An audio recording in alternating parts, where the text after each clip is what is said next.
জাপানে এমন কিছু কিছু সুন্দর রাস্তা আছে যেখানে আপনি হাঁটলে আপনি একবার ভেবে উঠবেন যে জীবন্ত এক ক্যালেন্ডারের মধ্যে ঢুকে গেছেন।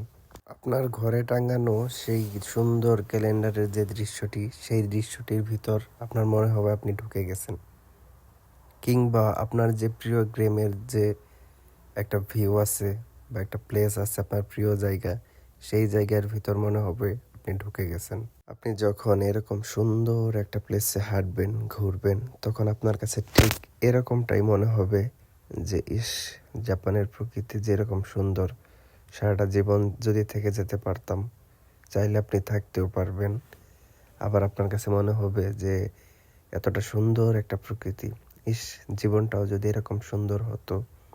আসলে সত্যি বলতে মানুষের জীবন সুন্দর, জীবনের সৌন্দর্যটা অনেক ভালো, বাট সবসময় মানুষের জীবন সুন্দর হয় না।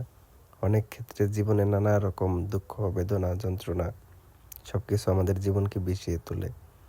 বাট তারপরেও দিন শেষে যখন আমরা এরকম একটা সুন্দর প্লেসে আসি, এরকম একটা সুন্দর ভিউ দেখি, নিজ চোখে আসলে বিশ্বাস করার মতো না, এতটা সুন্দর। আমি জানি না আসলে ভিডিওতে আপনাদের কাছে এই ভিউটা কেমন লাগতেছে বা কতটা ভালো লাগতেছে, কিন্তু বিশ্বাস করেন, সরাসরি চোখে দেখার পর আমার এত ভালো লাগছে, আমি এতটা মুগ্ধ হয়েছি, আমার কাছে মনে হয়েছে আমি যেন এক ক্যালেন্ডারের দেশে চলে এসেছি। আসলে জাপান মানেই একটা ফুল। জাপানের সারা বছর প্রত্যেকটা সিজনে ফুল থাকেই। আমরা যে সমস্ত কিছু দেখে আসলে জাপানের প্রেমে পড়ি, তার মধ্যে যে সমস্ত সিনারিগুলা থাকে তার এক এবং অন্যতম হচ্ছে এই ফুলগুলা। এটাকে বলা হয় মোমিজি। দীর্ঘ এক রোদে পোড়ানো তাপাদহের পর জাপানে আগমন হয় শরতের। সেই শরৎকালের প্রকৃতি বাংলাদেশেও যেরকম সুন্দর, জাপানে তার থেকে মনে হয় আমার কাছে বেশি সুন্দর। শরতের প্রকৃতি সত্যিই বলতে অনেক সুন্দর। জাপানের শরৎটা একটু ভিন্ন রকমই হয়।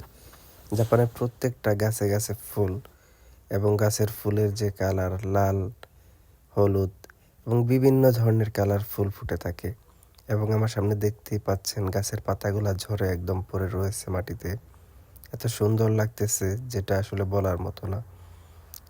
আপনি চিন্তা করে দেখেন, সেম সময় এক গাছে লাল পাতা আর এক গাছে হলুদ পাতা, সবুজ পাতা, এ যেন এক সমস্ত রঙের এক মিশ্রণ। আপনি যখন এত সুন্দর একটা পরিবেশে হাঁটবেন, সেখানে যখন আপনার প্রিয় মানুষকে নিয়ে হাঁটবেন, আপনি একটাবার চিন্তা করে দেখেন আপনার কাছে কত ভালো লাগবে। আসলে জাপানের যেদিকেই যাবেন এই সময়ে প্রত্যেকটা জায়গাতেই এরকম ফুল ধরে আছে গাছে গাছে।